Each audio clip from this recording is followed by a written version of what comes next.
of you for all the help, and thank you for your endorsement. And I'm here today to talk about the most important thing the federal government does, which is national security. It is the most important title a president holds as commander-in-chief. And I aspire to the office of the presidency more than anything else because I want this nation to be safe for our children, for our grandchildren, for our families, for future generations. And so I thank you for being here today to hear me speak about it for a few minutes. So, you know, the media isn't covering this, but today's actually the anniversary of a pretty historic moment in global affairs. It happened 8 years ago, on January 4th of 2008. It was the first day many people around the world heard the name Barack Obama. They awoke to the news that this little-known senator from Illinois had won the Iowa caucuses that night, or the night before, and that a political frenzy was sweeping the United States. And that year went on, many around the world who resented America's influence, they found a lot to like about this man. There have always been voices in our country who say that America is not that different, that every country thinks they're special. Voices who question our role abroad, who think America is a bully rather than a leader. But in 2008, for the first time ever, one of these voices, was elected President of the United States. A man was elected who condemned America for having, quote, arrogance and the audacity to dictate our terms to other nations. A man who apologized for America and bowed pitifully to foreign leaders. A man willing to abandon our allies and make concessions to our enemies, and worst of all, willing to make historic, devastating cuts to our military and to our intelligence capabilities. Now, for a while, many thought this was just a result of him being naive, but it wasn't. What became abundantly clear was this: Barack Obama was deliberately weakening America. He made an intentional effort to humble us back to size, as if to say, we no longer need to be so powerful because our power has done more harm than good. From the beginning, elites around the world, by the way, rejoiced at this. The Nobel Peace Prize was thrown at his feet. But happiest of all had to be Americans' enemies. Because when America steps back, it gives darker forces the space they need to rise. And rise they have.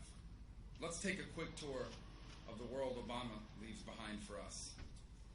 While Washington continues to weaken our military, China is undergoing the most rapid military expansion in the history of mankind. It is methodically taking over the South China Sea, one of the most valuable shipping lanes on Earth. It has carried out massive cyber attacks against the United States. It's testing missiles that can obliterate American satellites in space. It developed a rocket that can destroy a United States aircraft carrier. Meanwhile, North Korea is in the grips of a lunatic. There's no other way to describe the leader of that country. He expands his military while his country starves. He is growing his nuclear arsenal and building missiles capable of reaching the west coast of the United States. To the north, Russia is undergoing its largest military buildup since the Cold War. It is controlled by Vladimir Putin, a gangster determined to redraw the maps of Europe. He has invaded his neighbors. He is aiding Assad in Syria, and Obama is standing idly while Putin is hurtling towards a second Cold War. Iran, meanwhile, is governed by a radical Shia cleric who's about to receive tens of billions of dollars of sanctions relief from our president. Tens of billions of dollars that will be used to sponsor anti-American, anti-Israeli terrorism, and to develop long-range missiles that can be used to launch nuclear weapons. And then, of course, there's ISIS, which is forcing its way across the borders of the Middle East, expanding beyond Syria and Iraq, now into Libya, Egypt, Afghanistan, and even nuclear-capable Pakistan. It's threatening to advance into Saudi Arabia and into Jordan, and has launched attacks into the Sinai, Beirut, and we saw in Paris, into the heart of Europe. It is now recruiting attackers and inspiring mass violence here in the United States. This is just a sampling of the threats Barack Obama will leave to our next president. America is in far greater danger today than it was 8 years ago. Our president thought he could make America like Luxembourg or Switzerland, but he can't. We are the United States of America, the highest profile, most important, most powerful country on the planet. And while we may ignore problems that exist far away, those problems do not ignore us. In the 21st century, there is no such thing as a remote problem. What happens in Beijing or Moscow or Tehran is our business. Our economy and our lives are directly impacted by these global events. Foreign policy is now an important part of domestic policy. And yet President Obama willfully ignores this. Instead of shaping world events, he has been shaped by them. Instead of a foreign policy based on strategy, his is a foreign policy based on politics. We saw this clearly with the speech he gave after the terrorist attack in San Bernardino. When America needed a bold plan of action from our commander-in-chief, we instead got a lecture on love and tolerance and gun control. It was designed to please the talking heads at MSNBC. The result of all this is that people are afraid, and they have every right to be. To make matters worse, candidates for president in both parties cling to the same plan of weakness and retreat. On one side of the race we have, of all people, Obama's former Secretary of State, the very person who stood by while the conflict in Syria became the worst humanitarian crisis in a generation, who pushed the reset button with Russia even as Putin assaulted the sovereignty of his neighbors, and who resorted to half measures in Libya instead of doing what it would take to prevent terrorists from taking hold. Terrorists who ultimately took the lives of 4 Americans in Benghazi. Not only is Hillary Clinton incompetent, but she has lied. While she was leading the public and the families of the fallen to believe that the attack in Benghazi happened because of a YouTube video, we now know she was admitting in private emails that it was indeed the result of terrorism. She lied to our faces. No one in the mainstream media has the courage to call her out for it. If I am our nominee, voters will be reminded of this time and time again. On the other side of this election is the party of Reagan, the party of strong national defense and moral clarity.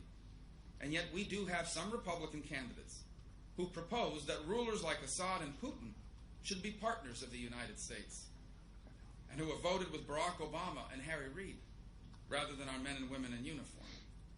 We have isolationist candidates who are apparently more passionate about weakening our military and intelligence capabilities than they are about destroying our enemies.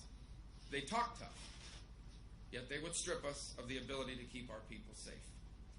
Words and political stunts cannot ensure our security. ISIS cannot be filibustered. While some claim that they would destroy ISIS, that they would make the sands of the Middle East glow in the dark, my question is, with what? Because they certainly can't do it with the oldest and the smallest Air Force we have ever had, or with the smallest army we've had since World War II, or with the smallest and oldest Navy that we've had in 100 years. Yet these are what we will have thanks to the cuts these candidates have supported and even tried to deepen. We need a commander-in-chief with a record of leadership and judgment. Of all the candidates running, I am the only one that has that record. In early 2011, when the people of Libya were rebelling against Muammar Gaddafi, it was extremely unpopular to say that we should get involved militarily. I was one of the few voices to argue that if America did not get involved decisively and responsibly, a vacuum would open that radical jihadists would rush to fill. That's exactly what happened in Libya. It also happened in Syria, where I argued from the beginning that if we needed to do more than what our president was proposing. And now the results are plain for all to see. And while ISIS was rising and many in Washington were hesitating, hoping that the problem would magically disappear, I remember going down to the Senate floor and I said, quote, in early 2014, quote, if we do not confront and defeat ISIL now, we will have to do so later. And it will take a lot longer, it will be much costlier, and even more painful. That has also proven to be true. I am also the only candidate to have laid out a detailed strategy to roll back our president's failures, a strategy to rebuild our military, to revitalize our alliances, to defeat ISIS, and restore American leadership to a world badly in need of it. I've offered numerous detailed plans on every major challenge we face, because this is a race for the presidency of the United States. The job is not described in the Constitution as entertainer-in-chief or commentator-in-chief or even, frankly, economist-in-chief. It is described as commander-in-chief. If you can't be bothered to offer specifics on how you will perform that job, then quite frankly, you don't deserve that job.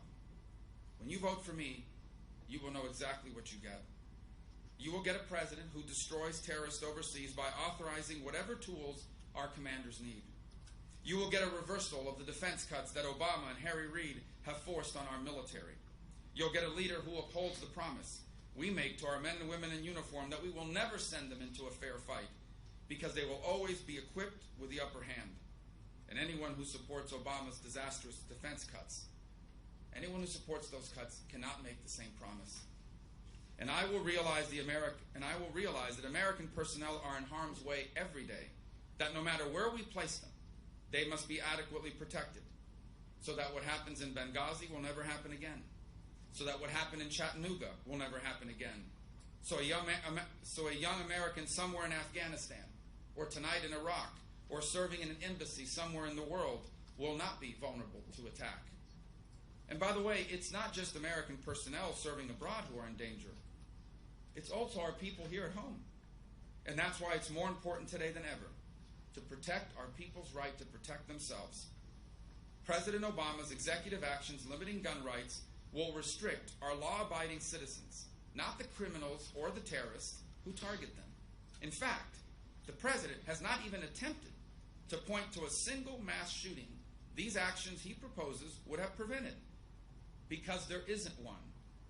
This president needs to stop focusing on what he's constitutionally forbidden to do, which is interfering with our Second Amendment. And he needs to start focusing on what he's constitutionally required to do, which is protecting our people as Commander-in-Chief. There is another duty that comes along with being Commander-in-Chief that the president has forsaken. He has broken the promise we make to our veterans, that when they return home, we are going to care for them as they cared for us. When I'm president, we will have a VA system that works for our veterans rather than for bureaucrats. Every candidate supports our veterans, but I'm the only one who has brought accountability to the VA. Last year I passed a law saying that if managers at the VA are not doing their jobs, they can be fired. Here's something else I would do. I would not only restore the intelligence programs Obama and Congress have destroyed, I will strengthen them. Because ISIS does not use carrier pigeons to communicate. They use sophisticated encryption and carefully secured networks. It was already difficult to infiltrate. Now, it's even harder.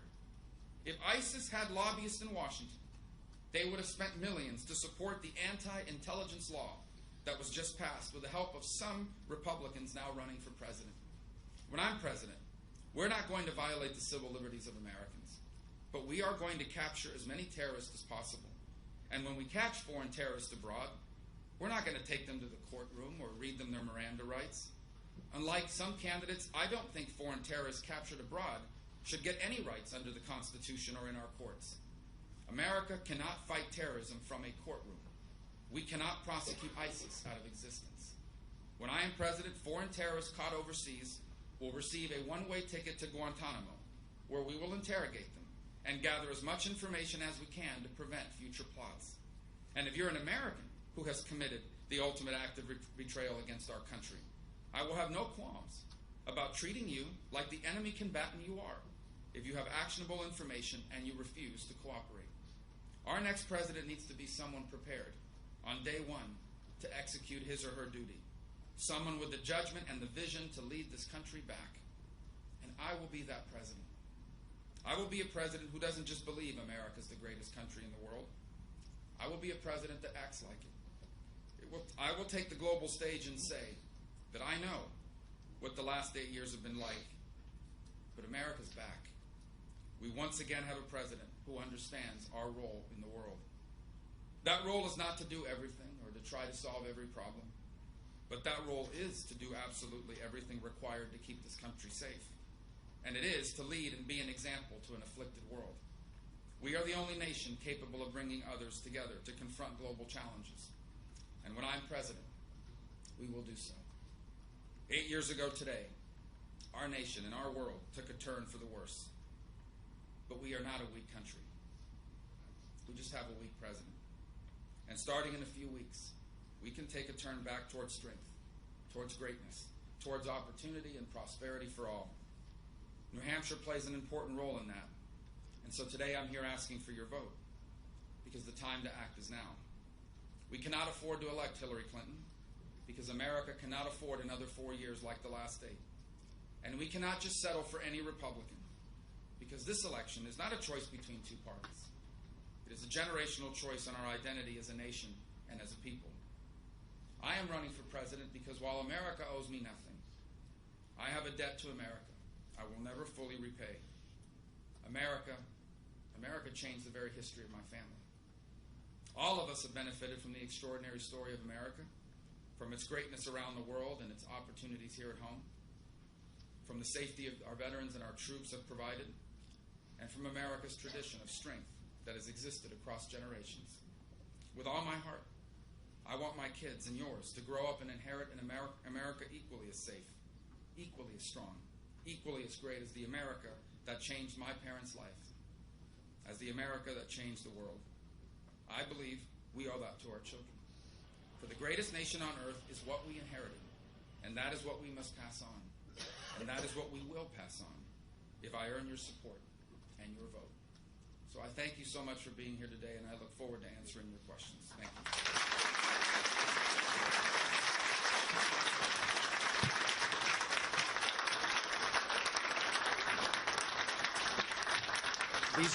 These gentlemen with the flags have the microphones. It'll make it easier for everybody to hear as well. So that gentleman back there and this gentleman right here. Are we ready? Yes, ma'am. Hi. Hi. I just wanted to ask you about your stance on the environment. I'm an undecided voter, and I just would like to know, how do you plan to protect like our water supply and all of that? The first question, so I didn't plan very well, but that was my No, that's fine. So obviously we all want a safe environment. No one here is in favor of poisoned water, or dirty air. And I think, to be clear, America's air and water supply is cleaner today than it was 20, 25 years ago. The question is, how do you achieve it? And I believe the American innovator will achieve it if we give them the space to do it. For example, I want America to be a world leader in energy. So I want us to be a world leader in renewables, in solar, in wind, in biofuels. I want us to lead the world in all of that. But I also think it's reckless for us to not fully utilize the oil and the natural gas we've been blessed with. And I believe we can do so safely. I'm not an anarchist. There's a role for regulations. When I open up, when my kids the other day, one of them, as happens every few weeks or whatever, needed antibiotics or whatever, medicine. I want to make sure that what's in that bottle is what the label says it is. There's a proper role for government to regulate that. I'm against over-regulation, because over-regulation is when government starts making up rules simply to justify the existence of the regulators, or sometimes it's a solution in search of a problem. And so I believe that I don't believe that our energy needs and our economic needs are in conflict with our environmental needs. I think the American innovator is already making us energy efficient. The American innovator is already finding new and cleaner sources of energy. We've seen clean coal technology. Nuclear energy is one of the cleanest sources ever, and we do it better than anyone in the world. Natural gas is a low carbon emission source of energy. I think the American innovator can make us cleaner and more environmentally responsible than ever before. I don't think big government mandates will achieve that. I do think big government mandates will achieve a stagnant economy. It will cost us jobs. It will not allow us to be globally competitive. So I think we can do both, but we have to do so responsibly, with government playing its proper role, not government overextending its role. Where's the microphone on this side? This gentleman right here.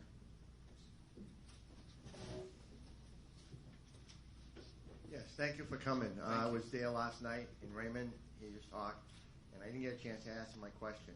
My question is, I'm sort of semi-retired, I'm on Social Security, yet I look at the new statement on Social Security, my insurance goes up, but my payments don't go up with the cost of living. You were to receive, you mean? Pardon me? Yeah, your check did not go up last year. That's correct. Right. Yeah. So as everything else goes up, my fixed income stays the same. Yeah. And at one point I thought I had my own business, I was upper middle class.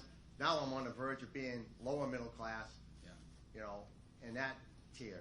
What is your plan to make sure that things go the way they should go, and that people who earn it get what they deserve? Yeah, just so you know, I already heard about that because my 85-year-old mother's on Social Security, and so believe me, I heard about that happening last year, and I was aware of it because what happens is your check in Social Security is based on the cost of living index that they're using.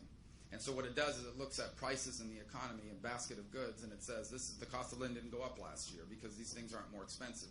there's no inflation, and so that's why they used it that way.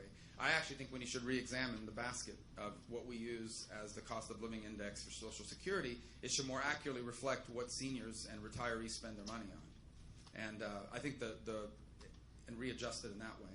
I think the bigger issue that we face, which you didn't touch on, but I think is part of your question, is what is Social Security going to look like in 10 years if we leave it the way it is right now for everybody?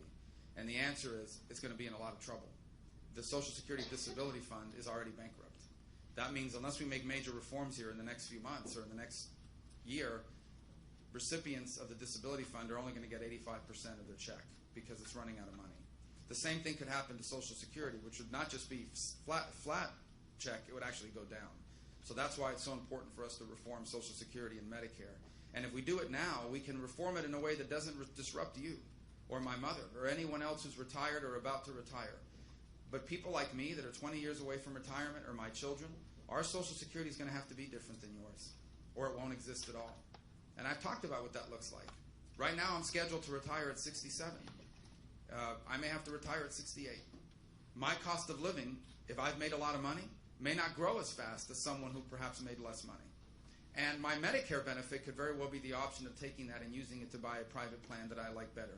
I don't think those are unreasonable reforms to ask of people like me that are 20 years from retirement, 25 years from retirement, in exchange for not disrupting your Social Security, my mother's Social Security, the Social Security of millions of people around this country, or the people that are about to retire. But on the cost of living issue, I do think we need to re-examine how that's being calculated. And by the way, it's not just people on Social Security that are facing that. It's people all across this country. Today, people are working harder and making less while things cost more. Things in the real world cost more. Child care in 30 out of 50 states costs more than going to college. So, as one example. So the cost of living for many Americans has continued to go up while their paychecks have been stagnant. And that's why we need to make America the easiest and best place in the world, not just to create new jobs, but jobs that actually pay more. And we're not going to be able to be that as long as we have policies like we have now. The most complicated and expensive tax code in the developed world. Regulations that are standing in the way of upward mobility, and a national debt issue that threatens us with a debt crisis. But on your very specific issue that you've asked, absolutely, we should re-examine how cost of living is calculated for seniors that are currently retired, because I don't think it accurately reflects what the cost of living is like for people living on a fixed income, partially retired, or fully retired for that matter. Yes, sir. First off, thank you for coming. Thank you. My question is about where do you stand on protecting our Second Amendment rights to bear arms, and furthermore to expand that to a national right to carry as our rights are given to us by the Constitution, not individual states? Well, first of all, I think we have a national right to carry, or a national right that's called the Second Amendment, which I'm a 100% strong supporter of, always have been and always will be, because I believe Americans deserve the right to protect themselves and their families and not have to rely solely on government. The second point I would make is, as President of the United States, for example, on my very first day, I am going to repeal whatever unlawful or unconstitutional executive orders this president imposes to try to undermine the Second Amendment.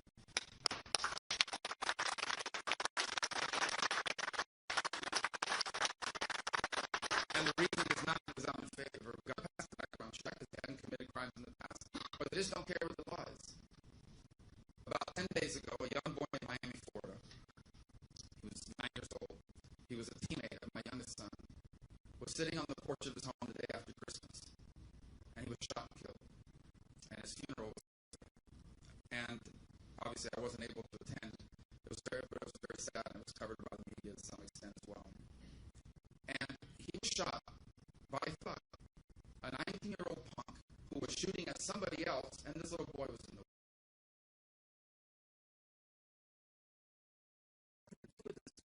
and they just don't care. What regulation can we pass that changes people's hearts? That's the problem.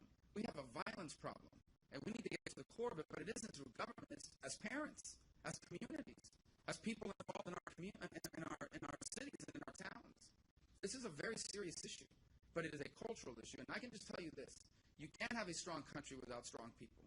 You can't have strong people without strong values. And you will not have strong values without strong families and the institutions that support the family. You just won't.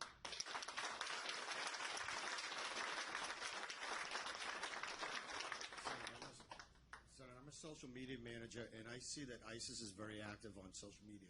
Matter of fact, in San Bernardino shootings, They were using that unencrypted to try to recruit, and they were talking about that event. And here our administration allows a right-wing fringe group called Anonymous to help take down those accounts, which I think is absolutely ludicrous. What can we do to help protect American citizens against ISIS who are utilizing that tool? Yeah, that's a great question. And I'd encourage you today, Congressman Pompeo wrote an opinion piece today that ran in the Wall Street Journal that talks a little bit about this issue. I'd encourage you to read it. It has some really good proposals. When we talk about intelligence, we don't just need the existing tools, we need additional tools. And let me give you an example. You may not like this, you may not even be aware of this, but companies in America know more about you than you know. They know what magazines you subscribe to. They know what kind of cable package or DirecTV package you have. They know what you shop for online. There's all sorts of consumer information about Americans. I'll give it pretty bluntly. American companies know more about you and your behaviors and what you're likely to buy than the government will ever know about you. Okay? And by the way, so do some political campaigns. They know a lot about you and your behavior and what stations you watch and so forth. Because they apply this technology to your behavior, and from it they predict what you're going to do or what you're likely to buy. It is not a coincidence that you get certain things in the mail. It's not a coincidence that when you go online you get certain web ads that are interesting to you, because they know what you're surfing for, they know what you're watching, they know what you're interested, and they know somewhat how you behave. That technology is real. What I'm saying is we need to apply that sort of thing to terrorists. There are certain patterns that people that are being radicalized behave. And you can do this without watching any of you, because none of you are doing that. Nobody here is watching ISIS videos every night, or nobody here is searching websites to be radicalized. You wouldn't pop up in that. But there are certain behavioral trackers that exist, especially from people abroad. And we have a president that's actually protecting the privacy rights of foreigners, even if they are plotting against Americans. So we need to be creative and innovative about this issue, because it's a very serious one. The use of social media, the ability to radicalize people online, is a threat we have never faced before. One of the two San Bernardino killers was an American citizen, born and raised in the United States of America, had an infant child, was a health inspector. This is not someone whose bio you would read and say, that's a terrorist. And yet somehow was radicalized, probably online, and was willing to kill and massacre 14 Americans, and was on his way to killing more people had it not been for the brave men and women of law enforcement that stopped them.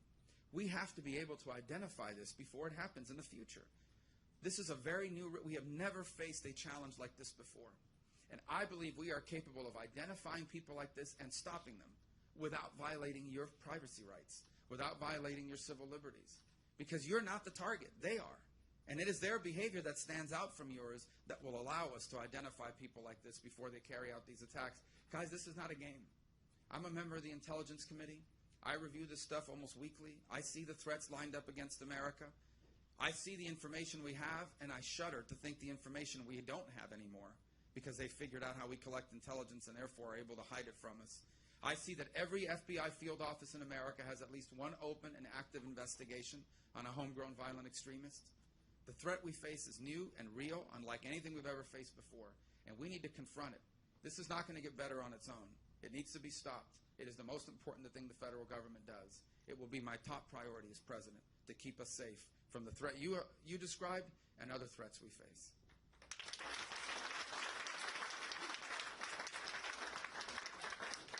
Hi. I'm Allie Knoll. I'm Miss America's Outstanding Teen. And I'm speaking with every single presidential candidate about our national debt, because I travel all across the country and teach kids about, becoming financially responsible, which is hard when our country isn't financially responsible. So I was wondering, if you're president specifically, what would you do? Well, thank you for your question. First, I assume that when they gave you the prize, you got to keep it, right? Like they didn't mess it up and read the wrong person? Good. They did a good job. Good. Oh, that was so hard to watch. My wife is of Colombian descent. Believe me, we heard all about it. God, where were we on our way? I think we were on our way here. And her mom texted her, Miss Colombia won. And like a minute later, Miss Colombia lost. And it's like, what? How do you win and lose at the same time? Anyway, it's such a sad story. Let me not belabor the point. Anyway, the great question about the debt. And, no generation has a greater stake in it than young people. I have a 15-year-old daughter, a 13-year-old daughter, a 10-year-old son, an 8-year-old son. They're on the verge of inheriting what no one has ever left the next generation. It's a massive national debt. What is driving the national debt? Let me start by telling you what's not driving the national debt, okay? Foreign aid is not driving the national debt. And I'm not saying the foreign aid programs don't need to be reformed. They do. There's waste in the foreign aid programs. And I've proposed specific ideas about how to root out that waste. But foreign aid is less than 1% of our budget. National security spending is not driving our debt. And by the way, it is the reason why we have a federal government. Without national security, none of these other issues we're talking about really matters. What is driving our national debt is the 70% of our budget. 70% of the federal budget that is made up of four things: Medicare, Medicaid, Social Security, and the interest on the debt.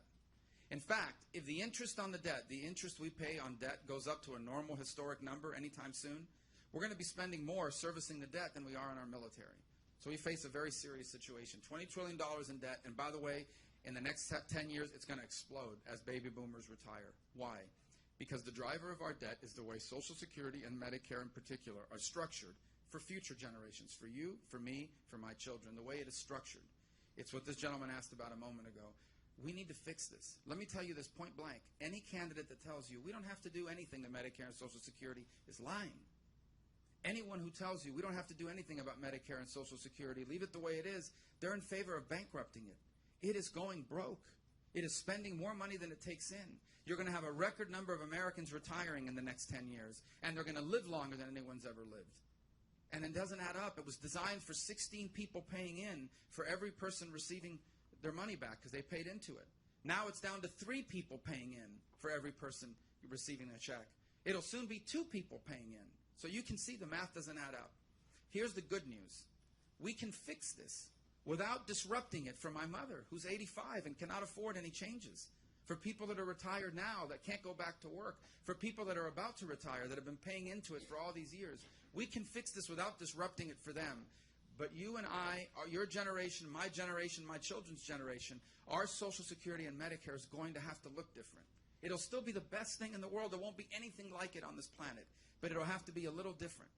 We're going to have to retire a year or 2 later than we're scheduled to right now. The truth be told, I'm supposed to retire at 67.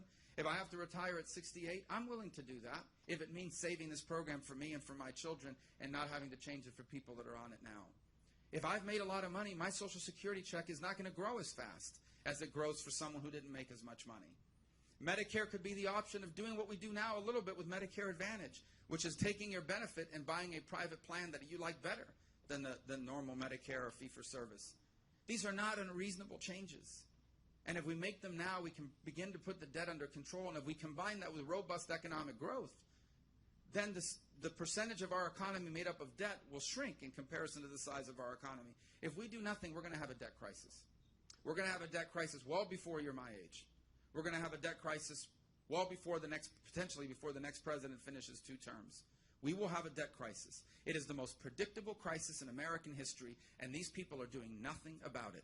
And I know that people run all the time as Republicans and say, I'm going to balance the budget or I've balanced budget. They won't do anything. They'll never do it.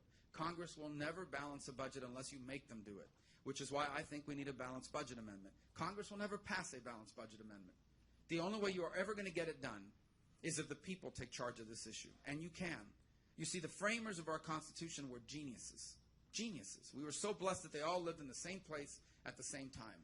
And in Article 5, they put in a provision that allows you to take charge of the federal government if you're not being represented by them, and call a constitutional convention called by the states, and you can narrowly define it so that they can't go in and undermine the Second Amendment, so that they can't go in and undermine the First Amendment. You can say there's a constitutional convention of the states, and here's the only things that you can look into. And I think that's what we need to do. Have a constitutional convention of the states that's limited to term limits for Congress, term limits for judges, and a balanced budget amendment on the federal government. And that's it. Doesn't undermine the Second Amendment, doesn't undermine the First Amendment. There's already an effort to do this now. I think they've already got 29 states who have passed resolutions to get this done. We're only missing a few more states. It's an online grassroots movement, not a politically led movement. And I support it. And I encourage you to go on their website, Convention of the States, and see what their effort is all about. And if you're worried about them opening up the Constitution and undermining all these other things, don't worry. It's very narrowly defined to a balanced budget amendment and term limits, because that's the other thing we need. The Congress will never pass term limits. They're all for it, but somehow it never passes. You're only going to get it if you put it in the Constitution. We need term limits on judges, Congress, and a balanced budget amendment.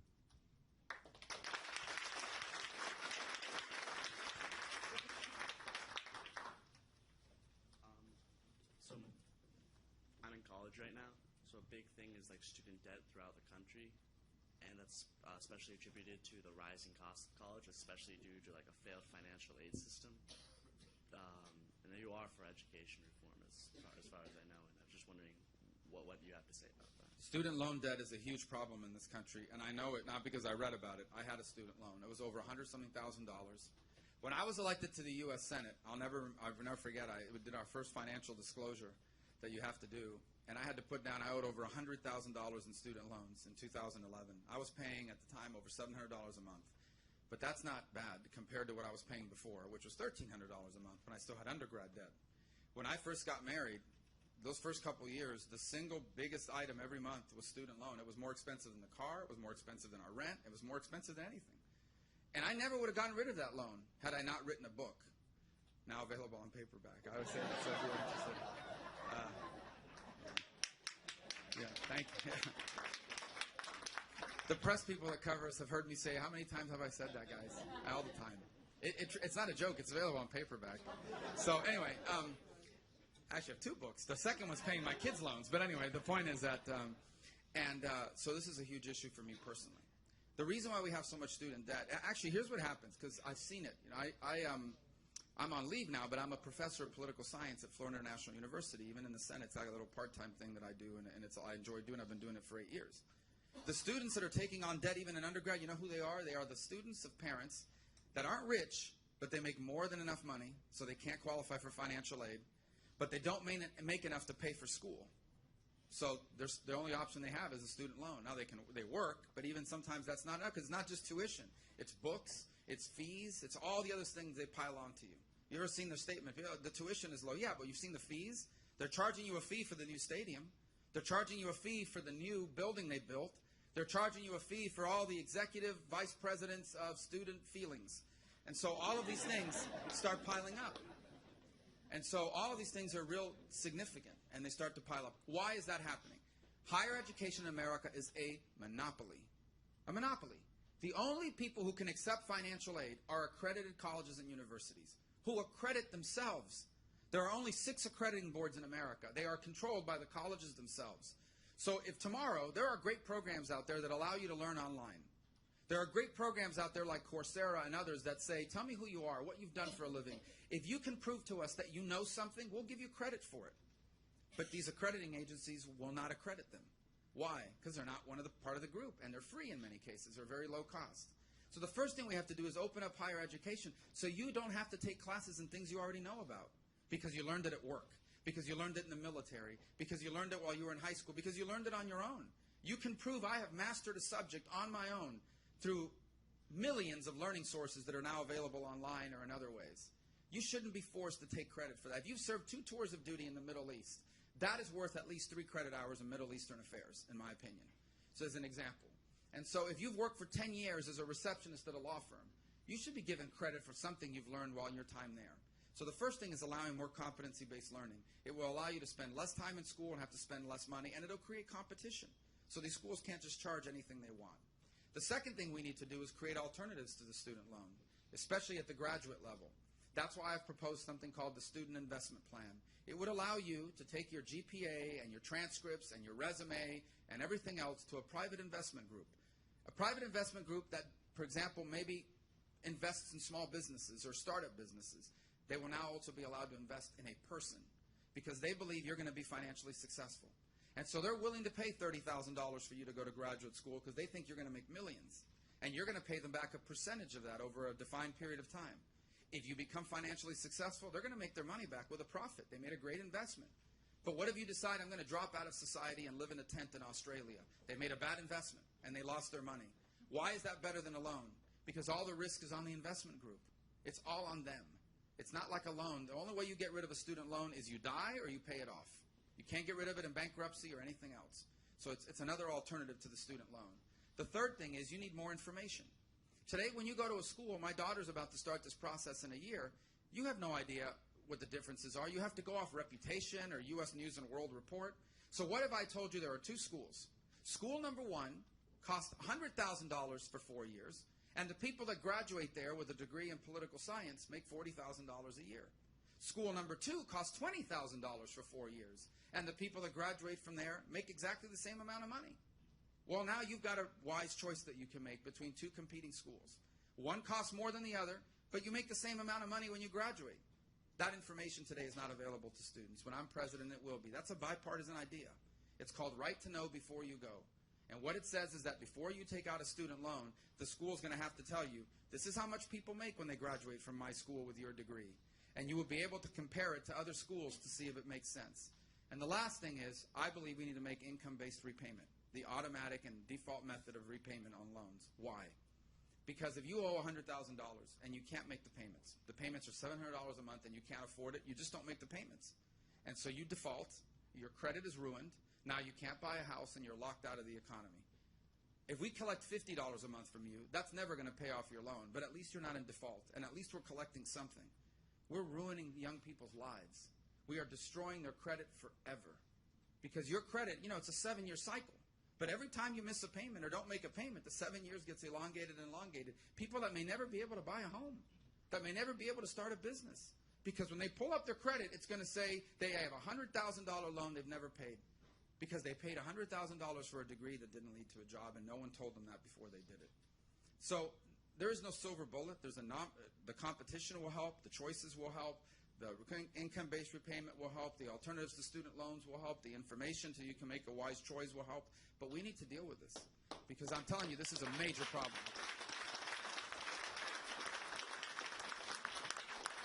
Our student debt load, by the way, is $1 trillion. $1 trillion. And a significant percentage of it is in default right now. The microphones. Thank you very much. Senator, as always, welcome back to New Hampshire. Mike? This guy's the bravest guy. Look at his hat. He's so brave. This guy's... He comes to a lot of our events, and he's a great supporter. I had to wear this because I forgot my tiara. I'm sorry. But I appreciate that. Thank you. He's Mr. New York Yankee, 19... I'm sorry. Yes, sir. Yes, my question has to do with what you were mentioning before on foreign policy ideals. One of the objectives we had following Desert Storm was to build democracy in Iraq and to create democratic institutions under the theory that democracies do not have wars of aggression against other countries. Israel, for instance, is the freest democracy in the Middle East. It doesn't invade its neighbors. It doesn't sponsor terrorism. Do you accept that ideal, and how would you promote more democracy in the Middle East? Well, first of all, you can't impose democracy. Nations have to accept it, and they have to have the conditions for democracy. What's made democracy so difficult in Iraq is sectarian division. Iraq is not, people think of Iraq and even many countries in the Middle East as countries that have been around for thousands of years. The fact of the matter is those lines were drawn by European powers. They're in many ways artificial. And before they identify as Iraqis, they identify as Shia or Sunni or their tribal identity that they may have. And so sectarianism is a very deep divide in Iraq and in Syria. You know why there was an uprising against Assad? Because Assad is an Alawi, which is an offshoot of Shia. And they bitterly oppressed the Sunni. The Sunni started protesting. He bombed them, and then they got really angry. When you bomb people, they don't like it. And so they took up arms to fight against them. Some became refugees, and others took up arms and fought against them. You know why Iraq became such a tinderbox? Because Maliki, when he became the prime minister after we pulled out of Iraq, became so brutal in the treatment of the Sunni that the Sunni hated his guts. They didn't call it the central government. They didn't call it the government in Baghdad. You know what Sunnis call the Maliki government? The Shia government. And so the result is this sectarianism undermines democracy because they're locked out of it. They can't participate. There's no power sharing, etc. It's very difficult to have democracy in places that are divided in this way, and that's one of the things we face. Democracy is something people have to accept, and you have to be realistic about what it means in different places. So, for example, Jordan is not a pure democracy. They are monarchy, and there's a lot of... And I do believe that if Jordan does not move toward more its open system, they're eventually going to have a big problem because they're governed by Hashemites, but 70% of the population identifies as Palestinian. They feel locked out. So long term, in Jordan, they're going to have a problem if they do not open up to a bigger process. But here's the challenge. If they open up too slowly, it's going to lead to some level of rebellion.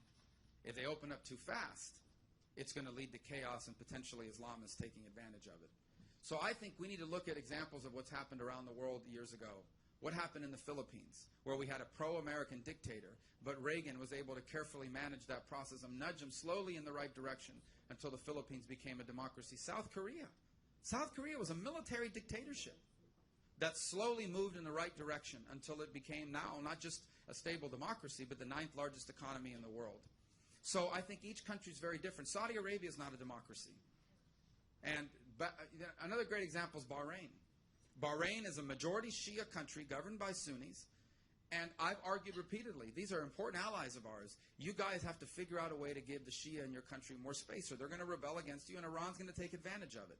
But it's a very delicate balancing act. In terms of countries such as this, I think the long-term form of government they choose is up to them. Here's what I do know. These Sunni cities that have been occupied by ISIS cannot be liberated by Kurds. Kurds are great fighters, but they're interested in protecting Kurdish areas, not governing Sunni areas. They cannot be liberated and held by Shia. Shia militias go into a Sunni city, and they may defeat ISIS, like they've done now in some places along with the Kurds, but then you're going to have a rebellion start again with the Sunnis fighting against them. They have to be liberated and held by Sunnis themselves, which is why this president has failed so miserably. He has figured out no strategy about how to work with the Sunnis and empower Sunnis on the ground, not just to reject ISIS ideologically, but defeat them militarily and then have some self-governance. And I do think that as part of a long-term strategy is to get the government in Baghdad to agree to more autonomy and power sharing with the Kurds, with the Sunnis, with the Christians, and with the Shia.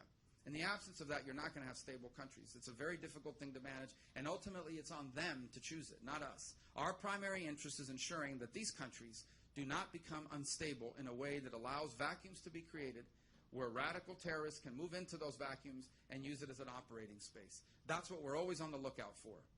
Does any country create a vacuum? Because in that vacuum, in the Middle East, vacuums are filled by radical jihadists. It's what I warned about in Libya, it's what I warned about in Syria, it's what I warned about in Iraq, and it's what I'm warning about now in Afghanistan. Because every time the U.S. turns over territory in Afghanistan, it's leaving behind a vacuum. And you know who's filling that vacuum? The Taliban, but also ISIS. ISIS is slowly also intruding into Afghanistan and creating operating space there as well. It's a complicated issue. And these countries are not going to turn into Australia or Canada anytime in the near future. But we cannot allow these places to become havens for terrorism because we become their number one target. They don't leave us alone. They come after us, and they use those places to organize these plots. Second to last question, Senator. Okay. You referred briefly in your response to the gentleman back there about the complexity of the tax code and Yes. the difficulties regarding income taxes. And I wondered if you would please say a little more about your views on that. Yeah. Well, on the personal side, we have 7 brackets. I would lower it to 3. The highest rate is 39. I would lower it to 35. The majority of Americans would only pay 25 or 15, significantly lower than they pay now. I would also increase the per-child tax credit for working families. And the reason why is, number one, this is not a welfare program. That's their money. You have to be working. It's pro-work. You can't get the child care tax credit if you're not working, the child tax credit if you're not working. But second, it's expensive to raise children in the 21st century. It's the most important job any of us will ever have, is raising our families. And if you invest $5,000 in a piece of equipment, the tax code lets you write it off. But if you invest it in our future taxpayers, the tax code doesn't recognize it. So I want us to have a pro-family, pro-work tax code on the personal side. The growth is going to come on the business side. The vast majority of American businesses are organized as what they call pass-throughs. They're not big corporations. They are S corporations, partnerships, LLCs. Many of you perhaps own one. And basically, you pay your taxes on that company on your personal rate, which means depending how much revenue you have in any given year, you could be paying 39.5%. Meanwhile, General Electric is paying 0 or 5%. And so the first thing I would do is create a flat business tax rate for all businesses, no matter how you are organized. No business in America will pay more than a flat rate of 25%. So your business accounting rates go down. Second, I would allow every business to immediately expense every dollar they invest into their business in any given year. So what that means is today, if you invest money in your business, you hire more people, you buy a new piece of equipment, you expand, you write that off on what they call a schedule of depreciation over the long term. Under my plan, if you invest $100,000 to hire more people or $100,000 to expand operations, you get $100,000 written off your taxes that year, because we want to make it easier for companies to grow and invest.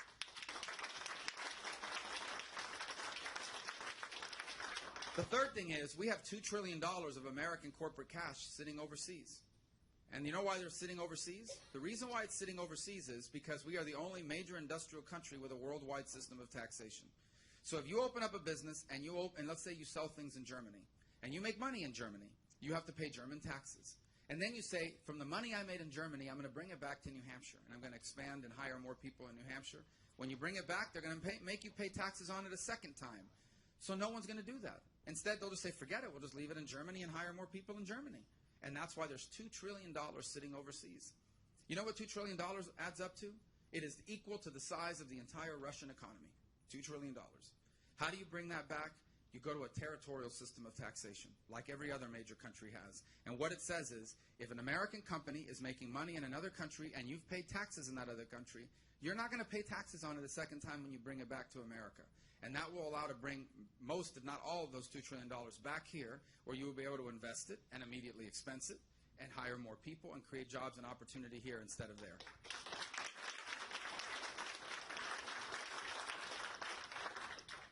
Senator, this will be our last question. And I apologize, I have a plane to catch. We're always running. But we're going to be back a lot. We're literally going to be here about every other day between now and 5 weeks, over the next 5 weeks. So, not here particularly, but here in the state. Yeah. Yes. Our next president is going to have the opportunity to appoint several members of the Supreme Court, I believe, because of their age.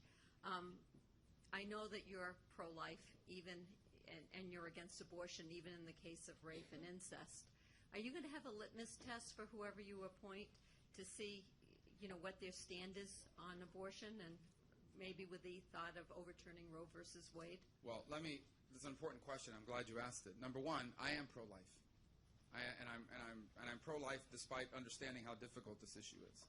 And it's difficult because, number one, it involves real people and difficult situations and difficult decisions one needs to make. Number two, because it involves two competing rights. There is the right of every American to control what to do with their bodies, and this is a real right. And it is in conflict with the right of every human being to live. Because without life, there can be no liberty and there can be no pursuit of happiness. So you have two competing rights, the right to live and the right to control your body, and they're in conflict with one another when it comes to abortion. And so as a policymaker, I have to choose which one of these two rights takes precedence. And I have decided that the right to life takes precedence. I have erred on that side. If I'm going to make a mistake, it'll be on behalf of life. And I don't think it's a mistake. And I respect people that disagree with me, because when you apply that principle to a real story, to a 15-year-old girl who's pregnant and scared, and she knows the father of that child is never going to be around, and she has her whole future ahead of her, that's hard. It's difficult. And I know people that have faced that circumstance. And I'm not saying this is an easy issue. But ultimately, you have to make a decision where you are. You talked about the exceptions. It is true. I do not require exceptions to support it. But I have supported bills that have exceptions. I do support an exception for the life of the mother because I'm pro-life. And as far as exceptions are concerned, I have supported bills that have exceptions. I will support anything that saves lives. So we have a bill right now working its way through Congress that would ban abortion after 20 weeks. That's a 70% issue in America. 70% of Americans believe, okay, fine, even if you're pro-choice, at some point abortions have to be illegal. I mean, it can't be legal on the day before your due date. It can't be legal once a child is viable outside the womb. And so and that law has exceptions, and I've supported it. As president, I would sign a law that has that, because I'm in favor of saving as many lives as we can. As far as the litmus test, I would. Here's the litmus test I have. Do you believe the Constitution is a living and breathing document, or do you believe the Constitution should be applied as originally constructed?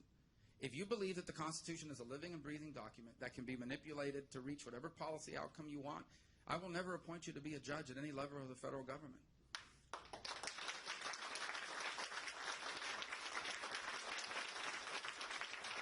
The people that serve in the judiciary, particularly at the appellate level and especially at the Supreme Court, need to be people that understand the Constitution is a document of limitation. It limits the power of government. And it is supposed to be applied as originally constructed. If you want to change the Constitution, there is a way of doing it. The courts are not it. If you want to change the Constitution, you can have an Article 5 convention. You can get Congress to pursue it. There's an amendment process, and we can have that debate in a free society. But what we have today is different. What we have today are judges that are deciding this is the outcome that I want. This is what I'm in favor of. And so I'm going to creatively figure out a way to interpret the Constitution to reach the outcome that I want. As far as specific cases are concerned, no nominee, no serious nominee to the bench will ever tell you how they will rule on a particular and specific case. And so nor would we ask them. But I will tell you that whoever I appoint needs to be someone that will apply the Constitution as originally constructed. That will be my litmus test. A strict constructionist, not someone who's going to go around trying to find loopholes or how to manipulate the Constitution. This is the most important governing document in our country and in the history of the world.